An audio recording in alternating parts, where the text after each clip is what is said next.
Hi, I'm Michelle Begue with a look at what's happening in Latin America now. But first, our news trivia. Which Latin American country's capital recently lowered air pollution to unprecedented levels? We'll have the answer later. We start this week with breaking news from the region. At least 36 people have died in southern Brazil after a powerful cyclone unleashed heavy wind and rains. The storms started Monday in the state of Rio Grande do Sul, flooding streets and ravaging homes as swelling rivers overflowed. Authorities say some people were forced to climb onto their rooftops. The area most affected by the massive downpour is the rural town of Mucum. While the rain stopped temporarily, it continued again on Thursday, causing some 3,500 people to be evacuated.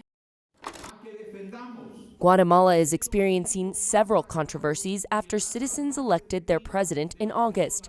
Bernardo Arévalo has vowed to crack down on graft. Citizens in support of Arévalo protested as the president-elect says institutions are trying to block him from taking power. One of their moves involved suspending his political party. A top elections court early in the week temporarily lifted the disqualification of the Semillas party. Citizens supporting Arévalo say these are attempts by corrupt politicians to trigger a political crisis. Colombia continues to suffer from the armed conflict despite efforts to negotiate peace. This week, 9 people died and 5 were left injured during combats between ELN guerrillas and FARC dissident groups.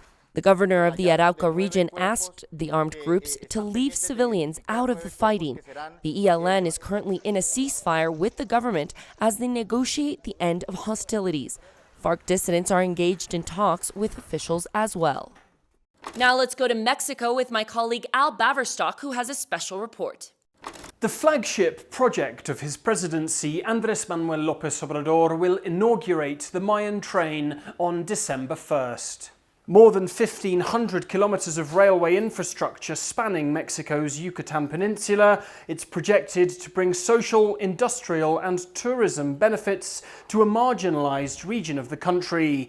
Mexico's president has been rushing to complete the mega project in 5 years, and legal complaints over wildlife, indigenous rights, materials and the difficult geography of the region have all presented problems, pushing the project's cost from under $4 billion when it was announced to over $20 billion today.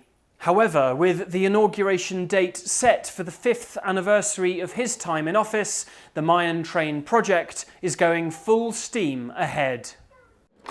Sao Paulo is starting the celebration of the 35th edition of its international art show, titled Choreographies of the Impossible. More than 100 artists will participate with 1,100 works displayed. The festival will celebrate concepts of freedom and applaud differences, including in the political sphere. Now let's check out what stories we're following for next week. First, we're following the announcement that Bolivia's natural gas reserves have been depleted. President of Bolivia, Luis Arce, says the country has hit rock bottom and exports to Argentina and Brazil will be interrupted. That leaves a massive hole in their economy, not to mention they face non-compliance fines with export contracts. The government wants to include an addendum to contracts to only send gas if it has the hydrocarbon. Why have their reserves of natural gas run out? The government says poor planning and a lack of exploration for new reserves. Second, the elimination rounds for the 2026 World Cup are starting this week. Countries have more chances of participating as the competition was enlarged to include more teams. In South America, this means of the 10 teams competing, the 6 best will be allowed to classify, with the 7th going to a playoff. And now the answer to our news trivia. The answer is A. Did you know that Santiago is considered one of the most polluted cities in Latin America? But they're working to change their status. This year, during the critical months of May to August, the country experienced its lowest levels of pollution since it began monitoring levels in 1997. In 2023, there were 17 air quality alerts. That stands in contrast to years like 2015, where they had 50 alerts. How did they improve air quality? Not only have officials installed a larger network of monitoring stations, but they've also increased car restrictions and closed down factories during times when air quality worsens.